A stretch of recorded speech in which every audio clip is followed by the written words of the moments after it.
Sabay-sabay natin alamin ang mga kaganapan na nangyayari sa ating bansa.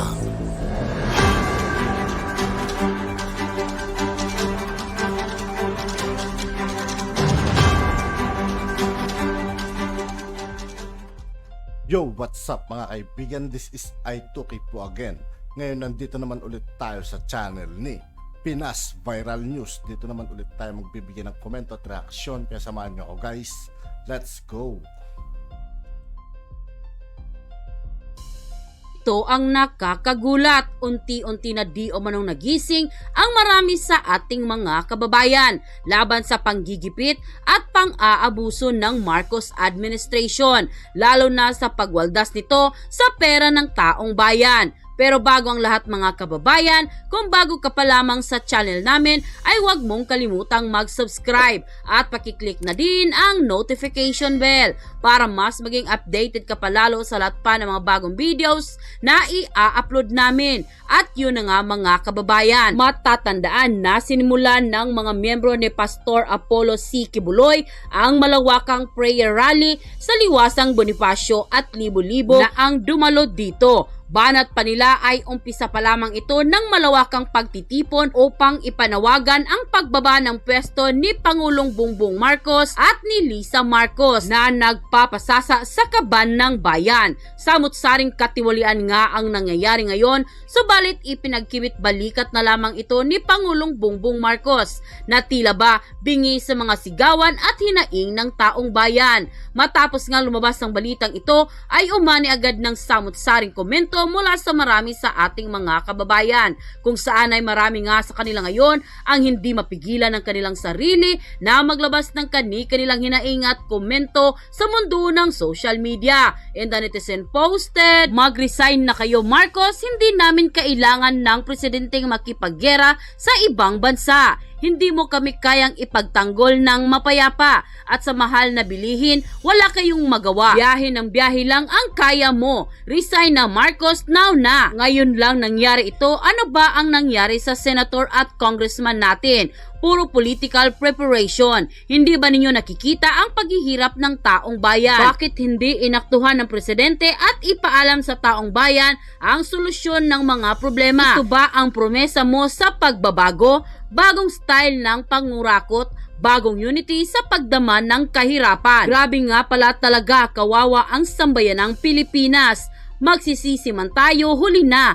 Magkaisa na lang tayo para sa pag-unlad at ikatatahimik ng sambayan ng Pilipinas. Sobra na, tama na, gutom ang mamamayang Pilipino. Go, go, go na tayo, support Pastor Quiboloy. Solid Dutertes, we love you Palangga, Inday, Maharlika. Hi everyone, NSMNI, KOJC, God bless us all forever. Dapat lahat ng members ni Pastor lumabas na walang sympathy. Ang ibang religious group, mga government employee, PNP, AFP, Army, and other Filipinos, pumanig at magkaisa na sa laban para umunlad at ubos ng pera. Ibagsak na ang pinuno ng Pinas. Nakakalungkot mga ginagawa ng galamay mo, BBM. Ikaw ang presidente, dapat ikaw ang nasusunod. Kaso iba ang nangyari. Ikaw po ang sumusunod sa mga dikta nila sa'yo. Kaya ngayon, ikaw lahat ang nasisisi sa mga nangyayari sa ating bansa. End quote.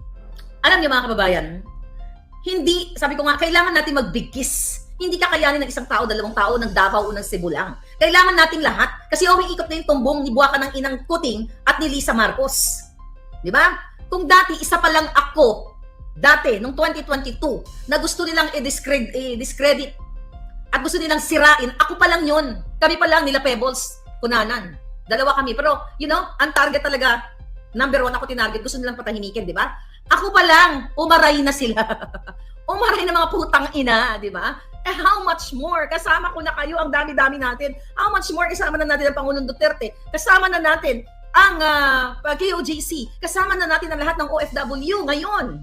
Na isa sa pinakaunang biniktima ni Lisa Marcos na nung sila ay nanalo, ay kinat nila ang line from OFW papunta sa gobyerno. Kaya sabi ko kanina, alam mo, tulo-tulo, na emotional na naman ako habang pinapakinggan ko ang mga speakers kasi sabi ko, nagbunga, di ba? Nagbunga yung nga bills natin dito. Na sinabi nga ninyo at na iba nating mga kaibigan na baka kuyugin ako ng 31 million na bumoto kay Kuting, pero alam naman natin na hindi 31 million ang bumoto kay Kuting, kundi tinulungan ng Smartmatic at nakalagay yan sa signed affidavit ni Attorney Glenn Chong. Ngayon, mga palangga, kahapon, in-expose natin sa inyo na pinalitan ang mga ordinary security guards, tinanggalan ng trabaho, magugutom ang kanilang pamilya dahil tinanggal sila ni Lisa, putang ina Marcos, yun ang pangalan niyan. Okay? At Kuting Pulboronic Bangag na Bangag Jr. Okay? Kuting Jr. Marcos. Ngayon, ang lagi nating panawagan, mga kapalangga, sa men and women in uniform, wag na wag niyong kantiin ang mga taong bayan at alam kong hindi niyo gagawin yan. Wag ninyong sundin ang utos ni Lisa na pumatay kayo ng Pilipino. Wag ninyong sundin ang utos ni Marcos Jr. na pagbabarilin pag dumating yung panahon na yan. Na pagbabangbangin ang mga peaceful prayer rallies. Yan ang panawagan ko kasi nanonood kayo sa akin.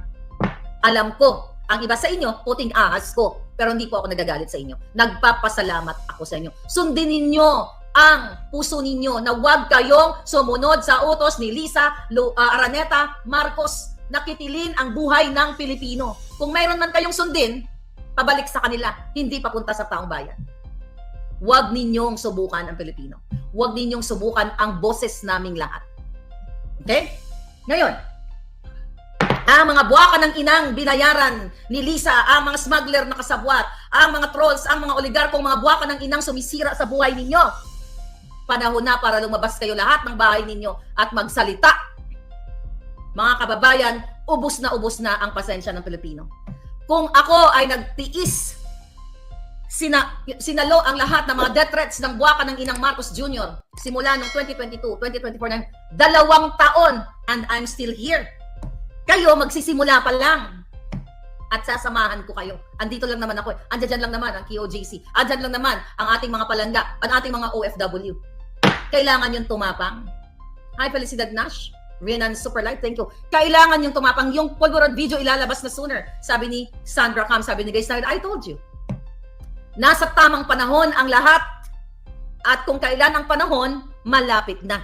Kaya nga nag-change of security guards, not really change, pinalitan. Tinanggal ang mga security guards sa Malacanang. Dahil gusto ni Marcos Jr. at ni Lisa na saktan kayo. Hindi lang economically, kundi saktan kayo physically. At hindi yan nahayaan ng milyon-milyong Pilipino. At hindi yan nahayaan ng ating mga puting ahas sa loob ng Malacanang na nakikita mismo ang kababuyan, kajotahan, kabangagan, kapulburonan ni Marcos Jr. at ni Lisa Ahas Marcos na pinakamasamang babae sa balat ng lupa, pinakademonyo, pinakajutang genemis, pinakaganid, pinakasalot, lahat na, pinakabutod, name it. Mga kababayan. Grabe yung mga paratang dito mga kaibigan, no? Walang preno-preno talaga pag si Maharlika nagsalita, grabe magsalita ang taong to, grabe. Alauna ng hapon dito sa amin, mga palangga, doon sa nagtatanong.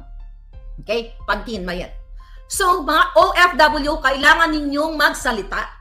Mag-gather kayo. I-gather ninyo sa mga parties ninyo, like pag weekend, kailangan marinig ang boses ninyo. Ano panluloko sa atin ni Marcos? Actually, doon pa lang, nung nanalo pa lang siya palangga, nanalo sa Sapang Dorobo, nagsalita na mismo, ito, ang kanyang pinsan, na si Kion, di ba? Na parang hindi, sabi si Liza Marcos, Lisa Ahas, Lisa Araneta, ay backbone ni Marcos Jr. Ang exact sinabi ni Michael Marcos Kion, na pinsan ni Marcos Jr., Liza is tough in many ways. She is BBM's backbone. Tough talaga yan si Lisa kasi ang kanyang balat, okay, ay Koreanot, ang kanyang balat ay what? Plastic. Okay? Ang kanyang balat ay makunat. Kaya siya tough, 'di ba? Tough sa pandorobo, tough sa pagsisinungaling. Okay? Tough sa pagnanakaw. Kaya wala siyang pakialam kahit nakikita na ng taong bayan ang pinapanalo niya sa loto. Tough talaga yan. So, ang mismo sinabi ng pinsan na si Lisa Ahas ay backbone ni Kuting. So, ibig sabihin, panahon na para sipain si Kuting kasi wala siyang backbone. Diba? Kung walang backbone ng presidente mo, putang ina, ilubog na sa kumunoy. Yun ang dapat gawin sa kanya.